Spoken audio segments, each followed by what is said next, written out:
입으로만 정의와 평화의 하느님을 찾는 위선적인 백성들과 세대를 질타하는 예수님의 준엄한 경고입니다.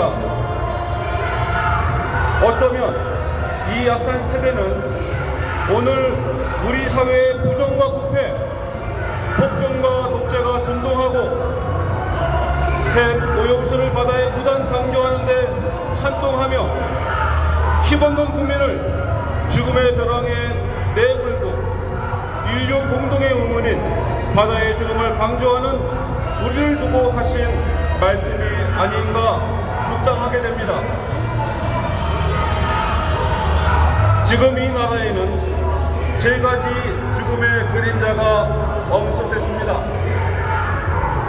우선 민주주의에 깃든 죽음의 그림자입니다.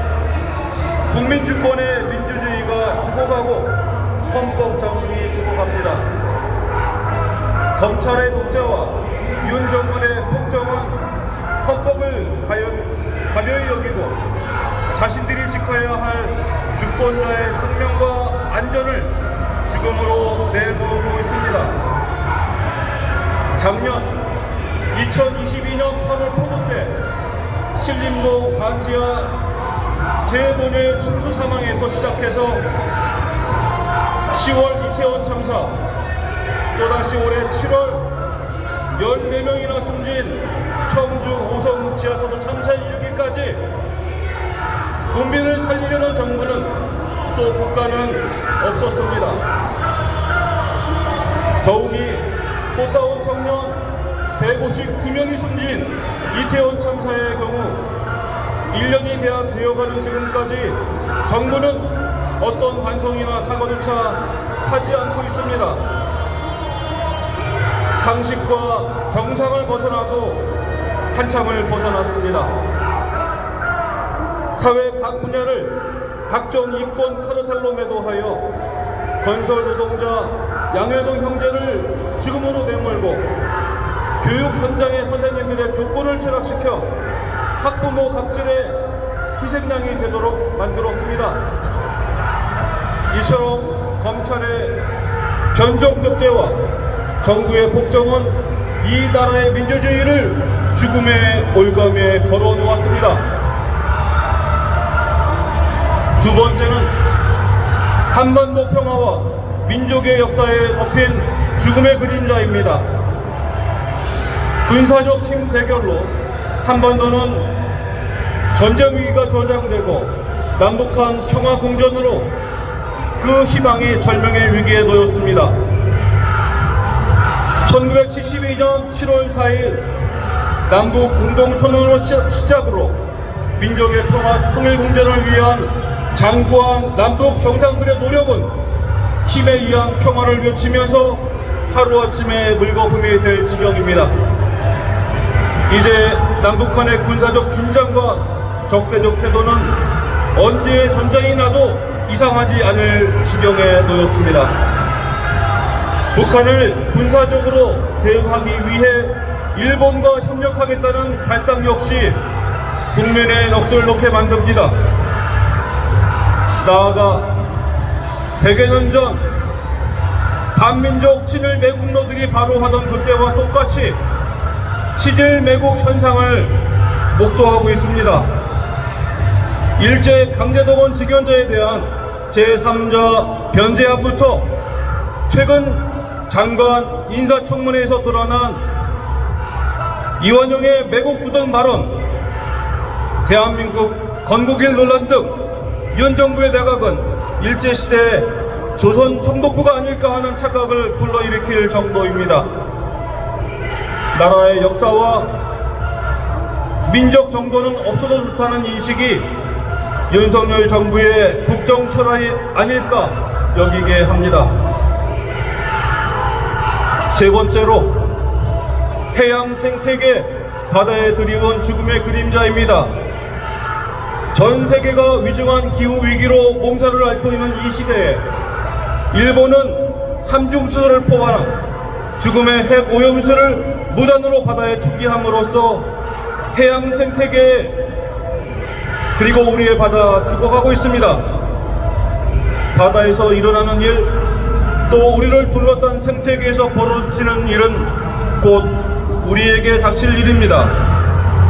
해고용수를 바다에 폐기 방류하려는 악행과 죄를 저지하기는커녕 찬동과 홍보를 자초하는 윤 정부는 이 나라뿐만 아니라 주변국, 나아가 전 인류와 미래 세대에게 씻을 수 없는 죄악을 짓고 있습니다.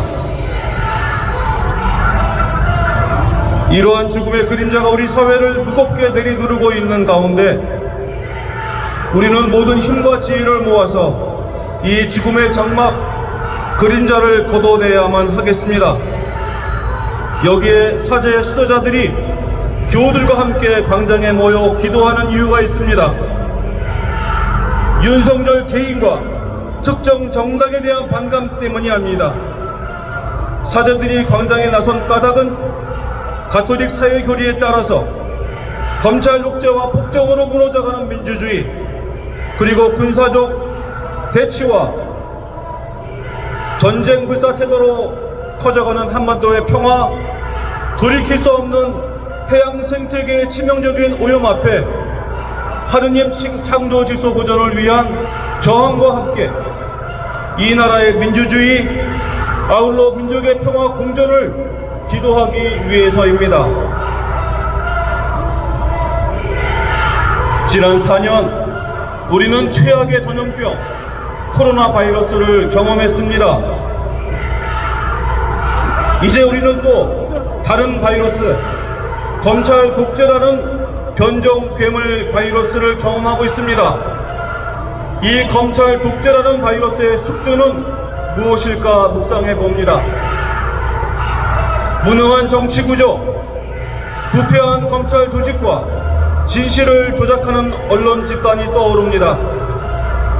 검찰과 언론을 개혁하고 자정하지 못한 방심과 부족한 정치개혁 의지도 한몫했습니다. 더 나아가 극단적 이기주의 사회가 된 이 세대, 이윤과 이익이 최고 가치가 된 광신적인 물신숭배 사회가 이 변종 괴물 바이러스의 강고한 숙주임은 두말할 필요가 없습니다. 이 역시 우리가 악한 세대라고 손가락질 받아 마땅한 이유이기도 합니다. 내년이면 동학혁명 130년이 되는 해입니다. 이 130년 역사를 잠깐만 되돌아 보아도 우리 민족이 겪은 시련과 역경은 이루 말할 수 없을 지경입니다. 1894년 구한말 가령지구에 시달리던 백성은 동학의 이름으로 정의와 공정을 요구하다가 외세의 총칼에 도륙이 되었습니다. 매국노들이 은사금에 팔아먹은 나라를 되찾겠다고 1919년 3.1운동이 있었습니다. 이 역시 대량 학살로 이루어졌습니다. 슬프게도 자칭 민족 지도자라는 이들이 반민족 친일 부역을 해나간 일제 36년의 세월도 있었습니다. 더구나 한국 천주교 신앙의 선조들은 1971년 촉발된 시내 박해로부터 1871년 병인 박해가 끝나는 180년에 걸친 국가와 정권의 모진 박해와 고난을 겪은 역사가 있습니다. 1945년 꿈같은 해방과 남북의 분단, 그리고 1950년부터 3년간 동족 상잔의 전쟁이 있었습니다.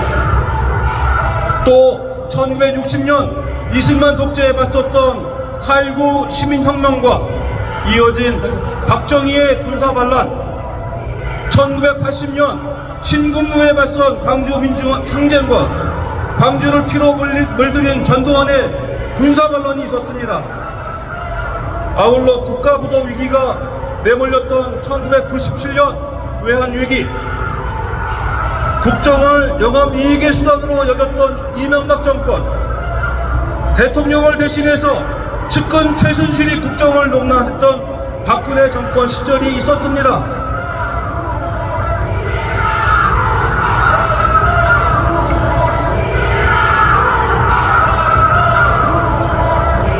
우리는 이 130년의 간고한 시절을 이겨낸 민족의 후손입니다.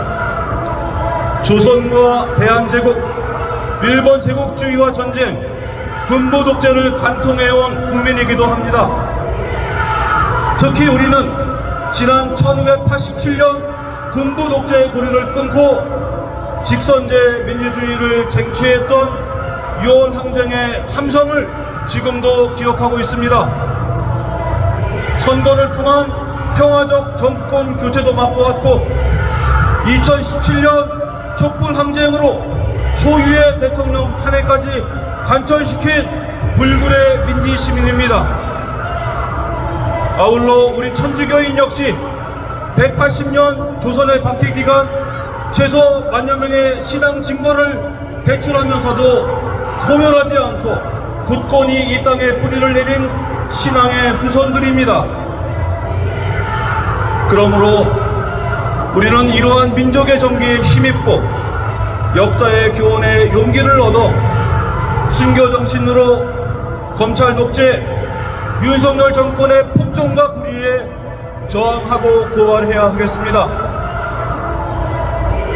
헌법의 정신과 민족의 역사를 부정하고 한반도 평화 체제 활동을 반국가 세력으로 간주하는 호전적 언동과 불가역적인 해양 생태 오염에 내동하는 윤석열 정권에 저항하고 고발하는 일이야말로 참된 신앙인의 사회적 책무이자 자세라고 할 수 있습니다. 따라서 저는 성경의 에제키엘 예언자의 말씀에 따라 윤석열 대통령에 촉구하고 경고합니다.